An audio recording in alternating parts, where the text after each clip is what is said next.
उस रात बेचैन रहा चंदन कुमार। दूसरे दिन भी अशांत और उद्विग्न रहा वह। रात हुई, अपने आप को रोक न पाया वह। लक्ष्मी से मिलने के लिए व्याकुल हो उठी उसकी आत्मा। रात का पहला प्रहर गुजर चुका था। रास्ते सुनसान हो गए थे। धीरे धीरे चलकर गली में घुसा वह। चारों तरफ अंधेरा ही अंधेरा था। और जब मकान के सामने पहुंचा तो देखा उसने कि दरवाजा पहले से आधा खुला था। उसने धीरे से पूरा दरवाजा खोला और भीतर चला गया। मकान के भीतर शमशान जैसी खामोशी छाई हुई थी। वो कुछ सोचे समझे कि उसके पहले ही उस गहरी खामोशी में बिल्कुल मध्यम स्वर सुनाई पड़ा, बेटा तुम। वह बुढ़िया का स्वर था। वह जानती थी कि चंदन कुमार आएगा अवश्य, इसलिए रात में दरवाजा खोलकर इंतजार कर रही थी वह। हाँ नानी, मैं चंदन कुमार। बुढ़िया अंधेरे में चंदन कुमार का हाथ पकड़कर कमरे में ले गई। चंपा कली देसी ठर्रा पीकर बेहोश पड़ी सो रही थी आंगन में। उसे कुछ भी मालूम नहीं था। चंदन कुमार को कमरे में बिठाकर बुढ़िया ने उसके उस दिन चले जाने के बाद की सारी बातें पहले उसे बतलाई और फिर अवरुद्ध कंठ से बोली, बेटा तुम उद्धार करोगे लक्ष्मी का। करूंगा नानी, प्राण प्राण से चेष्टा करूंगा। ठीक है, तुम जितनी जल्दी हो सके उतनी जल्दी लक्ष्मी को लेकर भाग जाओ नवद्वीप से। ऐसा करोगे ना। करूंगा नानी, जान हथेली पर रखकर करूंगा। आगे बोलो। बुढ़िया धीमे स्वर में आगे बोली, तुम भी जवान हो और लक्ष्मी भी युवती है। तुम उसे भगाकर ले जाओगे फिर। चंदन कुमार जिज्ञासा के भाव से देखता रहा। फिर उससे शादी कर लेना विधि विधान से बेटा, कर लोगे ना। यह सुनकर चंदन कुमार का चेहरा दमक उठा। अपनी प्रसन्नता को दबाने की चेष्टा करते हुए बोला, जरूर करूंगा। इसके लिए तो हर समय और हर पल तैयार हूं मैं। जीते रहो बेटा। बुढ़िया ने गदगद स्वर में आशीर्वाद दिया। चंदन कुमार थोड़ा चुप रहा, फिर बोला, नानी तुमने मुझे आशीर्वाद तो दे दिया, मगर लक्ष्मी के पीछे माधवानंद इस प्रकार क्यों पड़ा है? क्या चाहता है वो? ये तुमने बतलाया नहीं मुझे। उस समय लक्ष्मी सिर्फ 10 साल की थी। बुढ़िया ने कहना शुरू किया, एक दिन बाहर दरवाजे पर खेल रही थी। उसी समय घोड़े पर बैठा हुआ माधवानंद उधर से गुजरा।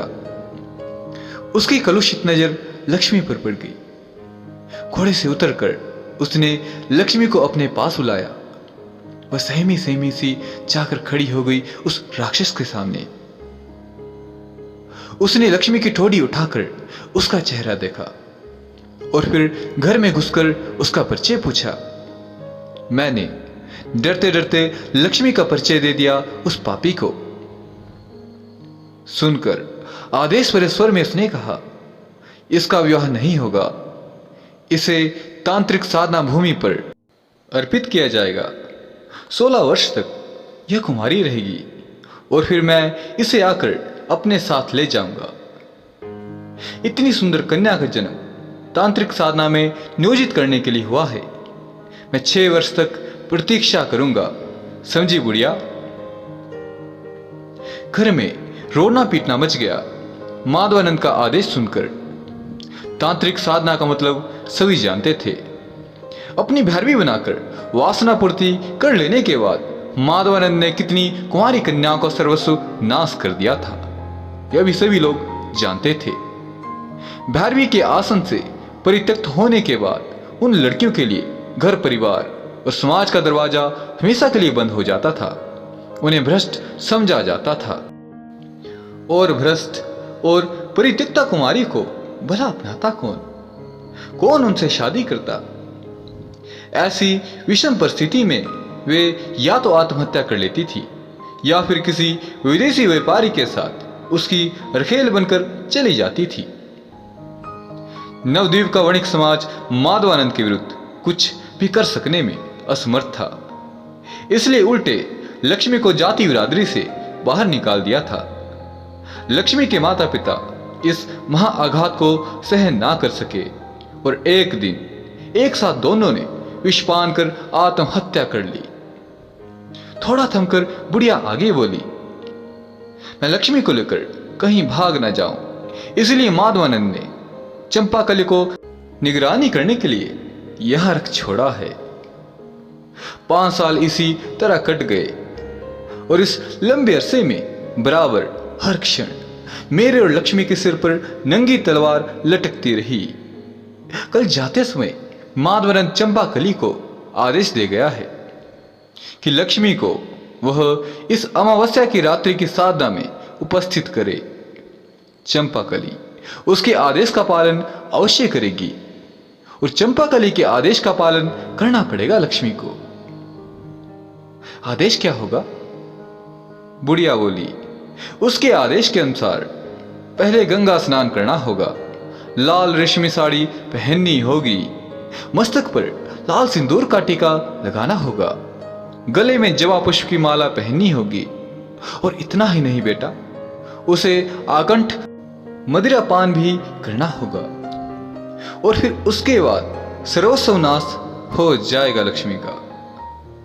यह कथा सुनकर चंदन कुमार के सीने में आग सी धधकने लगी। दांतों से ओठ चबाकर बोला, नानी कल तो चतुर्दशी है और परसों अमावस्या, मैं कल ही शादी कर लूंगा लक्ष्मी से। बुढ़िया गदगद हो उठी, बोली, बेटा मैं क्या कर सकती हूं, तुम लक्ष्मी का उद्धार कर सको तो कर लो, इसके अलावा अब लक्ष्मी का कोई नहीं है इस संसार में। मैं आगे की घटना का वर्णन आपके समक्ष प्रस्तुत करूं उससे पूर्व मेरा एक आपसे छोटा सा निवेदन है।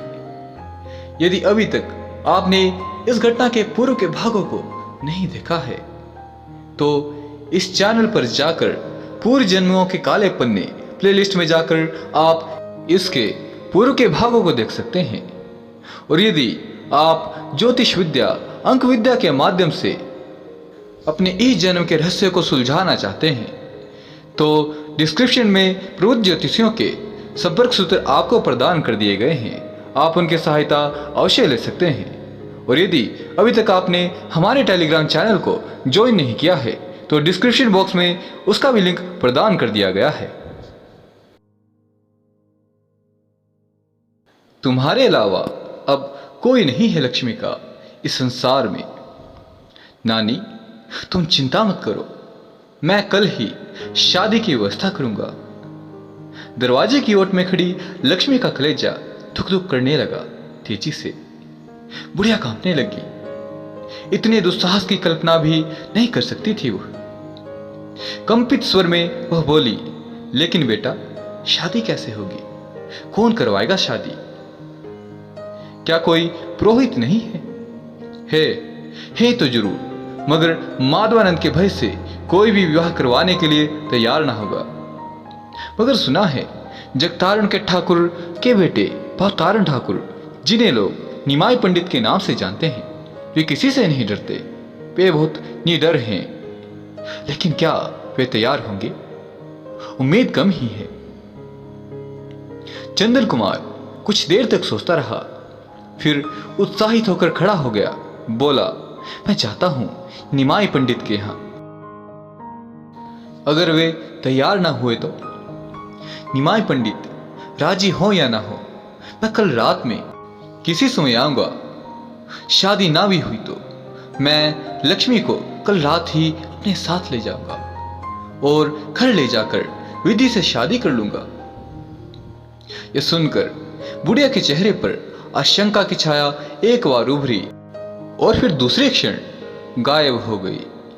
वो मन ही मन सोचने लगी, चंदन कुमार से वो बिल्कुल अपरिचित है, आखिर कैसे विश्वास किया जाए कि वह लक्ष्मी को घर ले जाकर विधि से शादी कर ही लेगा। उसी समय लक्ष्मी दरवाजे की ओर से बाहर निकल आई। संशय और संकोच करने का समय नहीं था अब। एक और निश्चित सर्वनाश था और दूसरी तरफ उसकी आशंका मात्र थी। उसने सजल नेत्रों से चंदन कुमार की ओर ताक कर कांपते हुए स्वर में कहा, कल रात को आना जरूर तुम।